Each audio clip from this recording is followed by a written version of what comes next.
Okay.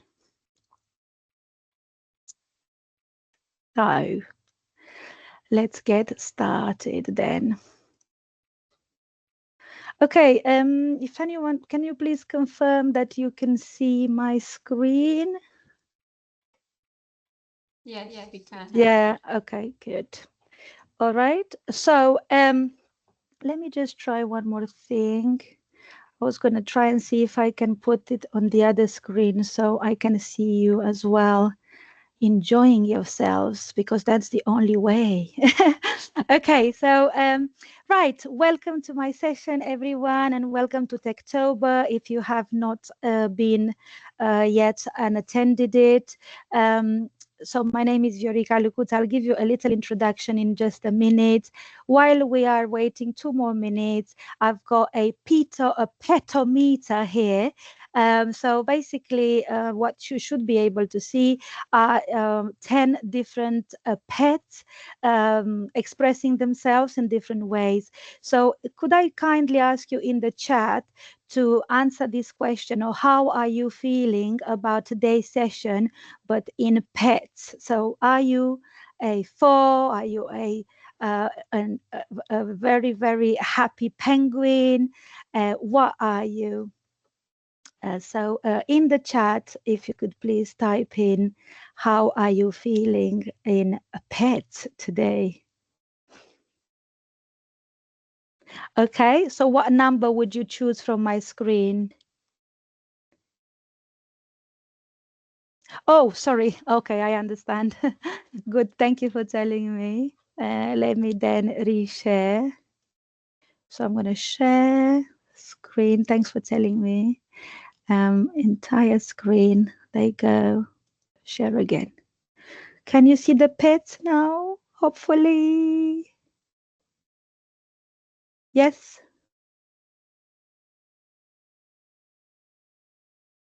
Yeah, fabulous. So Gareth said he's feeling a 4. Brilliant. Anyone else?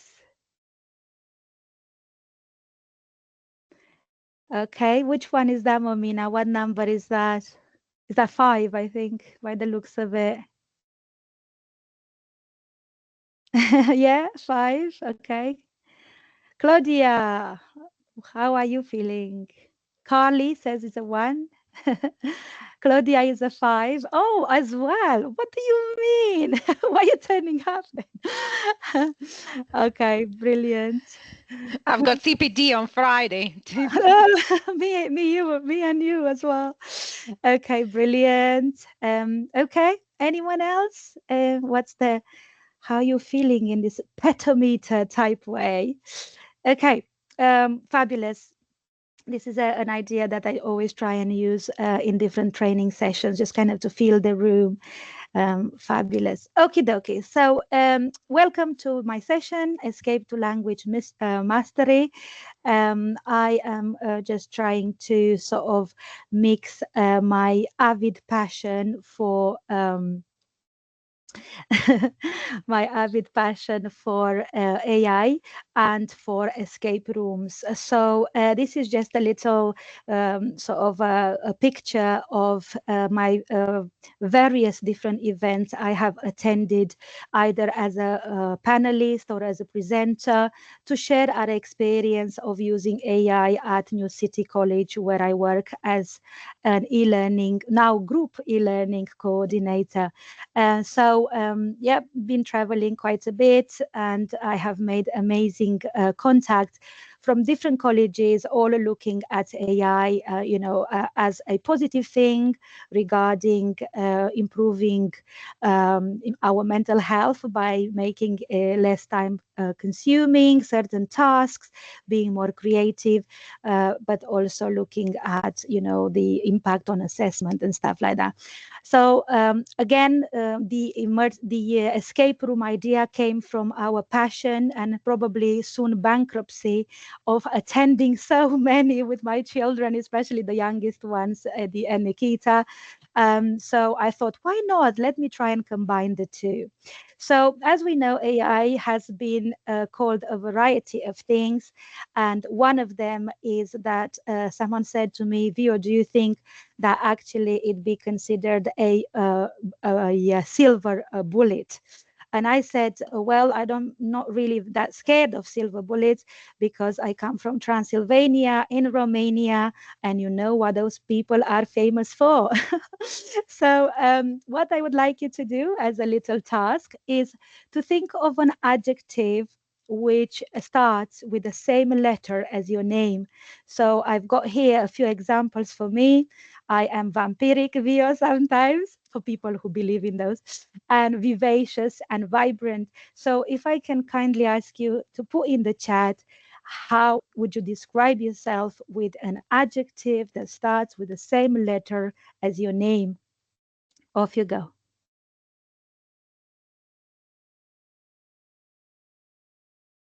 Okay, so we have calm and curious Carly. Lovely, lovely. Marvelous. Okay, marvelous Momina.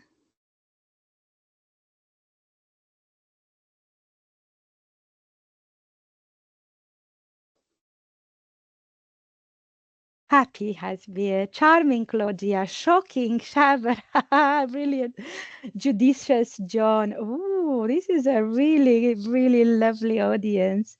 Bubbly Becky. Fabulous, fabulous. Okay, that sounds amazing, everyone. I'm so excited to be here with all this fantastic. Oh, we've got Gareth. Let's see what's he saying. Giddy. Good, good, good, good. Again, I love this activity. Students also, you get to know a little bit about them and how they would describe themselves. It's quite funny when people don't get the first letter as well. You know, you hear, I don't know, realistic Richard, but then you might hear, I don't know, curious Richard, and you think, how do you spell Richard then? Okay, so that was just a little example of personalizing and kind of establishing a lovely rapport with our audience. And I just wanted to share a little epiphany that I've had recently in terms of, like in this session, I'm trying to be creative about embedding the concept of escape rooms. And what surprised me so much was that someone has thought of a formula for creativity. And they said that creativity is the number of laughs that you laugh a day times the number of questions you have a day. And this gentleman called Paul Iske, he was the speaker for the guest speaker opening speech at DigiFest this year. And I absolutely adored this particular, and I thought it really, really is sort of matches my approach. So he said that according to the creativity score, we are at most creative from the age of 0 to 5, and we are like 98% creative. Can you believe that? And we laugh 65 times and ask 113 questions. And then look what happens when you go to school. By the age of 8, it drops to 32%, because we only laugh about 41 times and ask about 83 questions. And I don't know how many of you here, you'll all look very young, but look what happens by the age of 44. You become terminally serious. So only about 6 laughs and 1 question a day. So to sort of prevent this terminal seriousness, that's why I thought, you know what, let's have a fun sort of embedding of curriculum and escape room concepts. Okay, so without further ado, what I'm going to ask you next is to use your phones for the QR code that I've got on the screen, and you should be joining a Padlet. So on that Padlet, I've got it open on the other screen. I'll show you in a minute. So on the Padlet, I have got my objectives, or you can look at my screen. So these are the objectives for the session. You know, we start as we mean to go on. So my objectives for the session are 4 of them, and they are numbered 1 to 4. You've got the first letter And what I need you to do is to guess what I'm trying to do in this session once you join my Padlet. What I'm just going to wait a bit, because once you get to the Padlet, you will see the exact picture on there.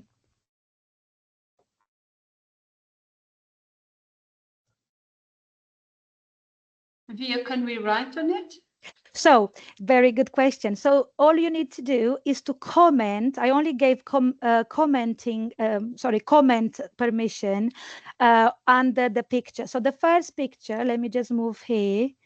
Can you, if you click where it says, where it says the locked door objectives, you have add comment in that. Yeah. So, if you just click in there, you should be able just to type what you think my objectives are. Yeah. So you could, what's that D stand for? D, escape room. So I only gave, so only comments at this point.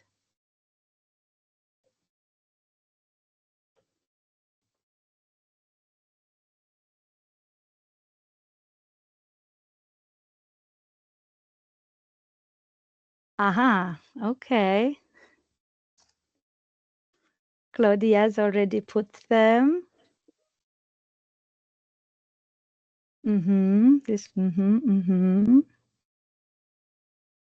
Okay, any more? Any more? Just in that comment if you click.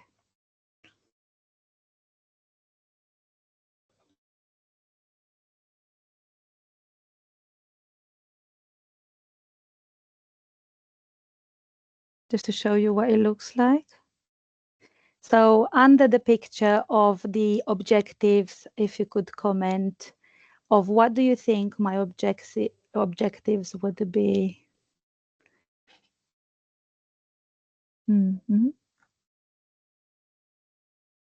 Yeah.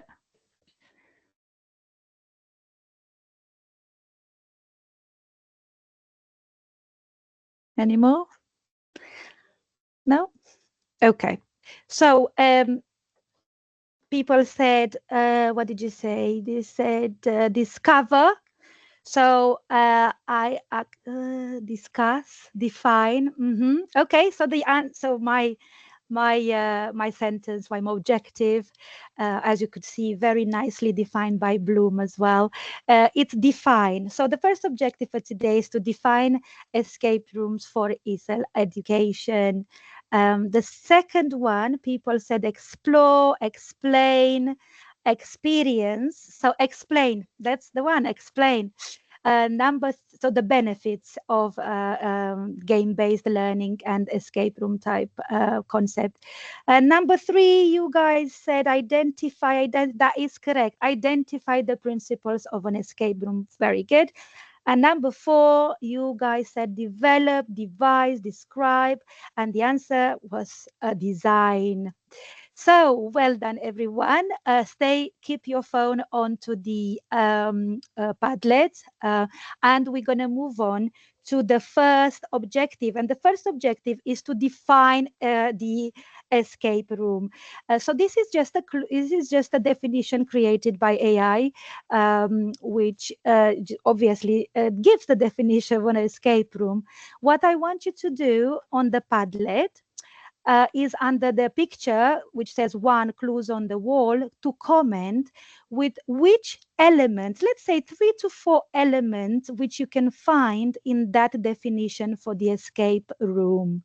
So if you look at the definition, which elements are sort of important and make up the definition of an escape room? So under picture 1, which says clues on the wall, which of this, by looking at this particular definition, what would you pick from there that would make up the definition of an escape room?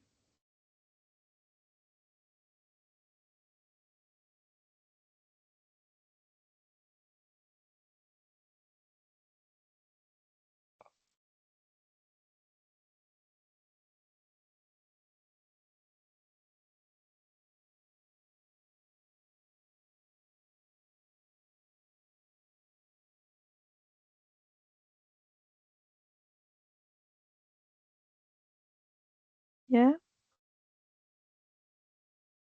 Any keywords that sort of jump to you from, what makes the definition of an escape room? So, Gentle Ferret said, solve me with teamwork and laughter. Okay, so solving something, working in teams, and having a banter, puzzles to solve. Very good. Okay. One more, maybe. I am sorry. I know it's a bit late, and I'm asking you to make all those cog moves and work extra hard today. Okay. All right. So let me show you what definition I found. What they say is obviously it's like you said, an activity which has a bit of gamification to it. You mentioned puzzles and challenges, a narrative, a story, a scenario, and you have to escape or to solve a problem. So yeah, exactly. Activity, solving a problem. I noticed that some other people added comments there. Fantastic. Okay, I promise you this is maybe the hardest. I do apologize. So so we've done the definition, and now we're going to look at the what are the benefits. So we're going to try to sort and solve this anagram of benefits of having escape type room activities in the classroom. Now, these are anagrams, and the first letter of each word is in color. So just to give you an example, number one, the first word starts with P. So what is, as I repeat again, the benefits of, yes, Gentle Ferret said problem solving. That is correct. So the first benefit for having this type of activities is problem solving. Fantastic. Let's try and think, what is number two? Try and work what is number two. What is the benefit of having such activities in the class? I had to write them down because I forgot. Someone said boost engagement and motivation. Is someone using AI for this? Claudia? I'm joking. Okay, yes, that is correct. It boosts engagement and motivation. Number three, it's a bit long. It's got 3 words or 4 with the end. Oh, yeah, correct. Boost engagement and motivation. We are on number 3 now.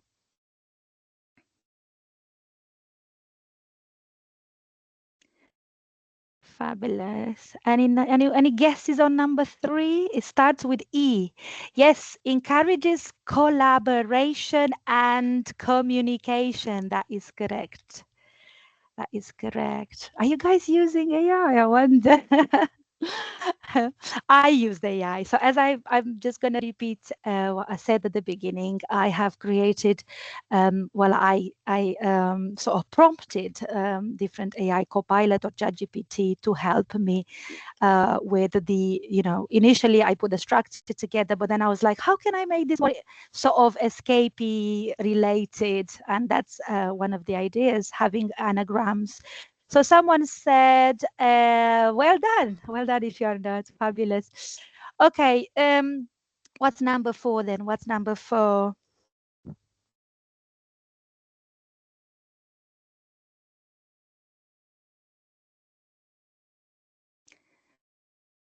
Anyone? What do you think that is? Yeah. Any thoughts? Any thoughts on number 4? That's complicated a bit. It starts with promotes. Yes, contextual language use. That's good. That is good. And then I think the number 5 is a little bit easier. Yeah, that's good. Promotes contextual language and critical thinking. Yay, fantastic. Yep, those were the ones, benefits of using this type of activity. So let's recap very quickly. It's good for problem solving, it boosts engagement and motivation, encourages collab and communication, and promotes contextual language and critical thinking. So if I go back to to number one, which says problem solving, I was wondering, so what did I use before? What sort of scenarios did I use before? So I found this one. I don't know if you know it. I used to use it a lot. It's about the farmer who wants to cross a river, and it's got all those goat, farmer, cabbage, and wolf on the right hand side, and only two of those items can be in the boats to cross the river.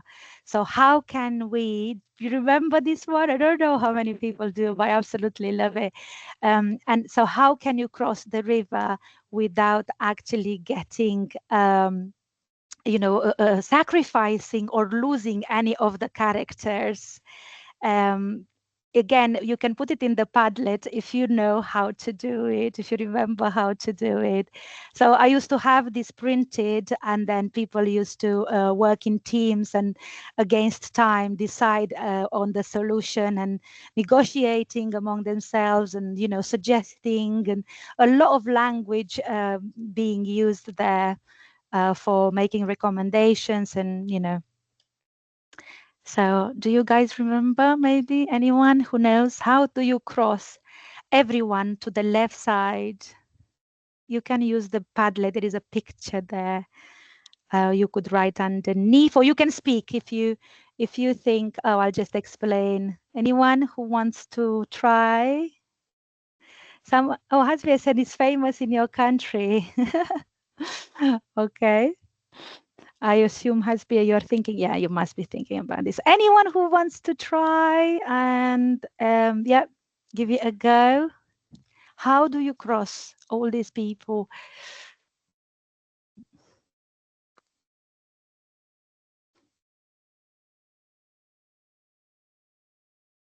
Shall I leave it unsolved?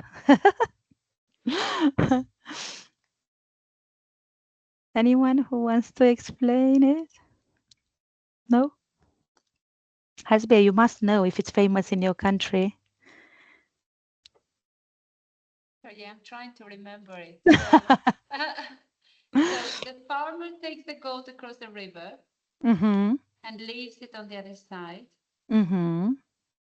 The farmer goes back along to the original side, round trip, return trip. Second trip, the farmer takes the wolf across the river. And then, okay. The farmer leaves the wolf on the other side, but takes the goat back with him to the original side. This avoids leaving the wolf alone with the goat. And the third trip, the farmer takes the cabbage across the river and leaves it with the wolf. And then the farmer goes back along to the original side. And final trip, the farmer takes the goat across the river again. Did I get them through? You did. So exactly that. Basically, you cannot leave any two elements on the other side which might fancy each other. So you can't leave the wolf and the goats at the same time on one side, but you can leave the wolf and the cabbage, like Hasbia just did.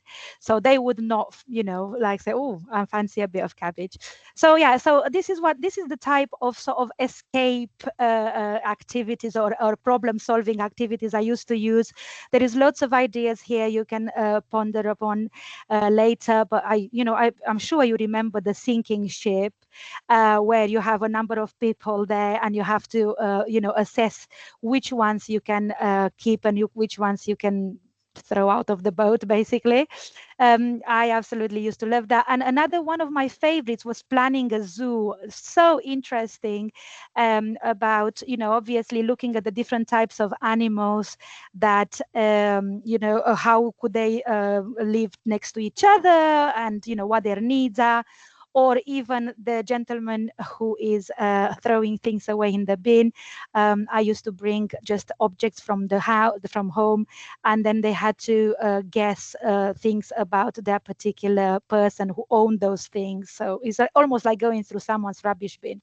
So all these were sort of lending themselves to activities to solve a problem, to kind of have that teamwork and reach a verdict or reach a certain conclusion or escape a situation. So what did I do then? I thought, okay, so let me think, how could I use AI to actually help me create a scenario?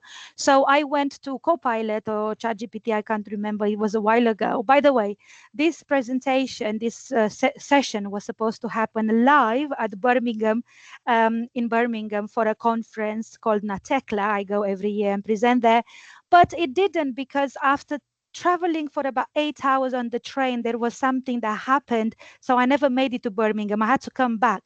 So you're the first audience for it. However, I did test with students the escape room that was a physical escape room. So what did I do with AI? I went and I input my scenario, or I input my prompt, such as, I chose a theme or a language goal. I asked to create a little session, narrative or a story or a mission. If it was too long, I reduced it. I gave the boundaries.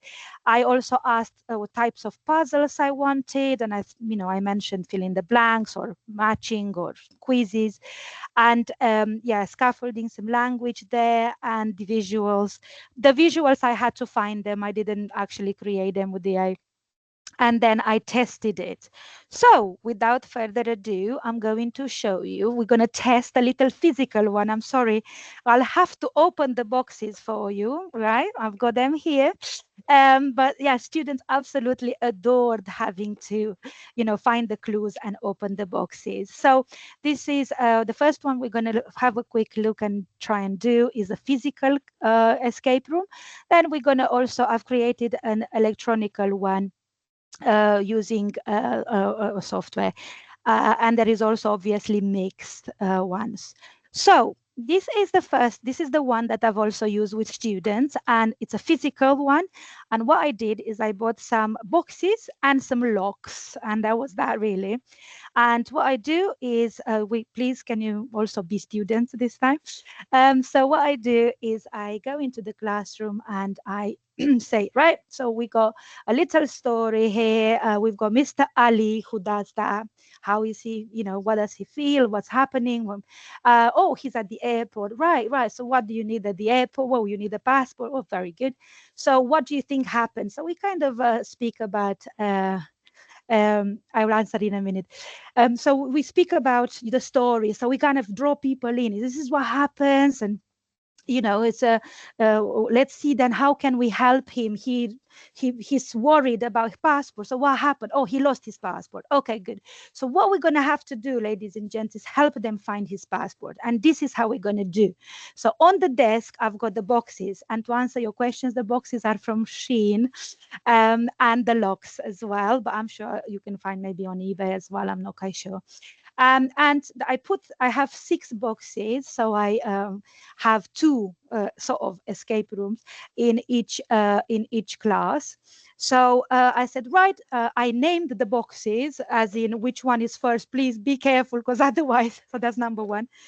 And I said to them, ladies and gents, what we're going to do is try and find Mr. Ali's passport. And to do so, we need to work out some clues. So they get a handout like the one you see with the little text. Again, the text was created and a little bit vetted by me. So shall we just try and give it a go? This is the story of Mr. Ali. So the first thing, the first clue is going to be, once you read this text, I'm going to put the questions up. Okay, so I'll give you 1 minute because you are very good students.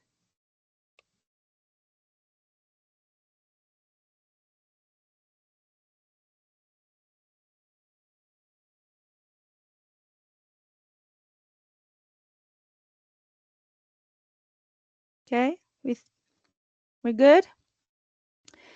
Okay, so if we're good, I'm going to go to the questions. So what you need to do here, so you have to circle, you can circle, but you have to work out the correct answers. And then don't forget, my dear students, that my box has got numbers. So you need to think how we change the numbers into, sorry, the letters into numbers for the correct answers. And once you think you know, you can type in the chat, what do you think is the code for box 1?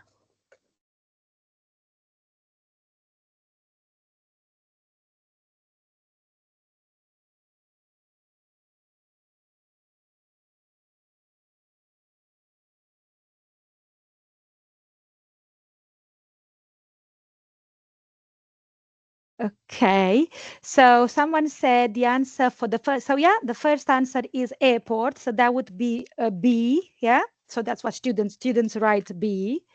And then the second answer for what did he lose would be which letter? Would be C, yeah? He lost his passport. And number 3, who did he speak to? He spoke to the cleaner. So that would be B, C, B. And now the students are a bit lost, like, oh, and how are we going to change this into a number? Because as I told them, the lock has got numbers. Exactly. So, yep. So once they think they have guessed it, they run to the boxes at the front, as you could see them, and they're so excited to then and open the box. So once they open the box, they have another clue. So I'm going to put the clue on here. This is the clue that appears inside the box. So what they need to do here is guess which of those lines are correct and make a 4-number code for box number 2. Yeah. So which of those 7 numbers are and which order will make the code for box 2, which is this one.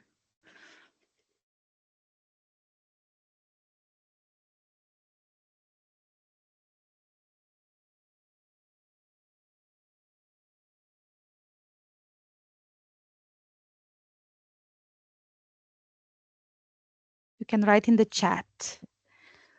So which of those are correct? And then just put the numbers together as 4.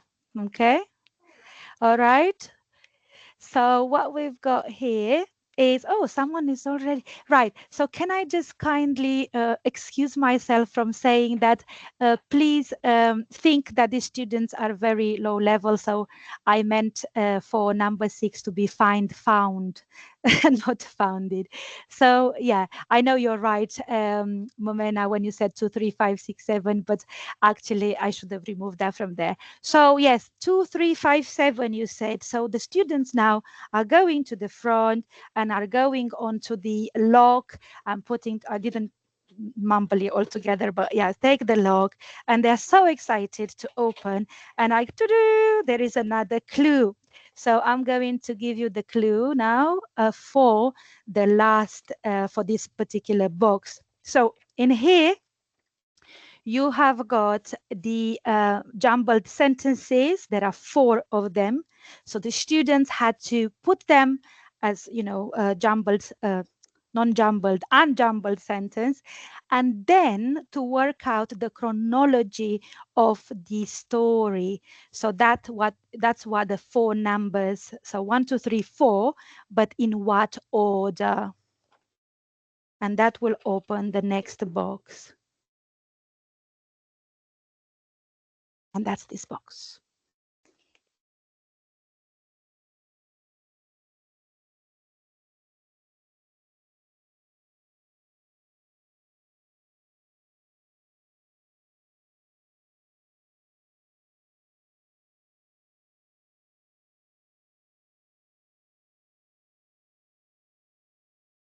I see the numbers coming in.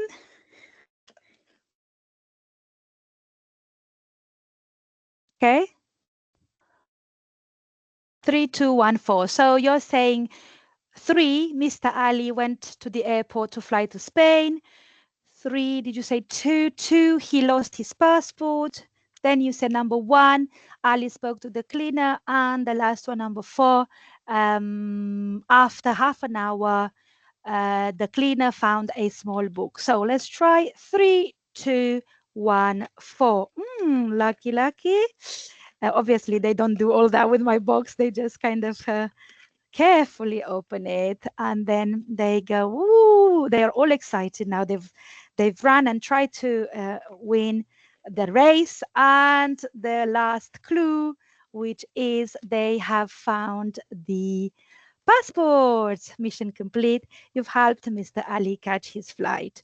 So yeah, I've now done this escape room 2 times. Escape room, not fully, is a bit on the cheap side, but I can't tell you the excitement. So this is what I did with entry 1. It took them about 25 minutes. And by the way, I forgot to put the clock. I should have put a clock on the board, because that's, part of an escape, isn't it? Like, oh, and how many minutes did you do it? Not me, though. When I go, I like to spend the whole hour in there. So yes, they were so excited, as you could see there, working out the clues and trying. So today also I've done it with entry 2. I'm wearing the same clothes as in that picture. It took them only 15 minutes. And this is what the teacher said. It was excellent. Students were excited to solve the riddle, fun, well organized, and effectively incorporated the grammar, past simple, and reading skills. Sequencing events in a highly engaging way. Now, if any people here, probably there are, who do not teach ESOL, but you can create this sort of clues for any subject. It could be escape the salon, or escape the, I don't know, the pipes, or the sewage, or something to do with the subject that you teach. And look, as I said, I had some boxes. So this is the feedback I received from the students. I created a little form. Did you like the activity? All 19 people who took part today said yes. And don't forget, their language is quite low. They were entry 2, but he said, oh, because it was fun, interesting story, interesting game. I'm happy. I love that one. I'm happy. And then interesting. This is a bit of feedback from the students we tested with last week. They said it was fun and fast to learn, easy to learn, past simple, helped me with reading, group work, sharing ideas, make sentences. It was different. And then he said, good teacher. And the teacher also said he felt that the students were very engaged and they worked like a team. So all in all, I think they were very excited to have something slightly different. So what then I did is, thinking of you guys who can't physically open the boxes, I thought, okay, how would this translate in using a digital, exactly the same story, but using a digital escape sort of activity. So can you please try and see if you can access the QR code on my screen, I mean, and it's a form. And I hope I gave you the right access to, because it's, Forms and Microsoft, they're a bit monopolistic to the college.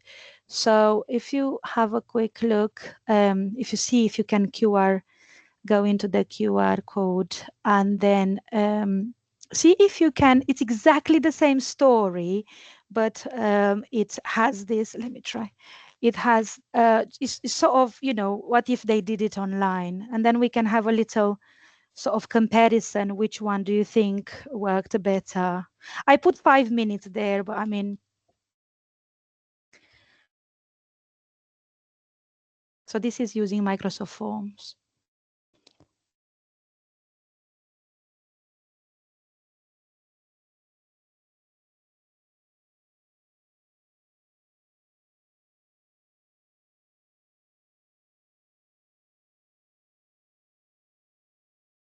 Yes, you go ahead. Go ahead. Sorry, Moment. I'm going between screens here. Yeah, just as long as you can. Yeah, I think you can access.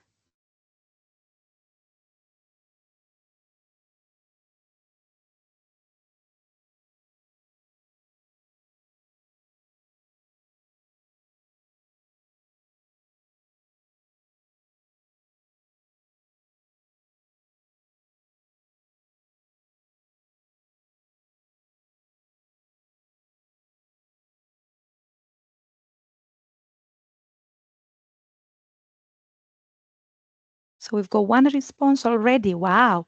In 1 minute, they did. Okay, 2 responses in 1 minute and 29 seconds.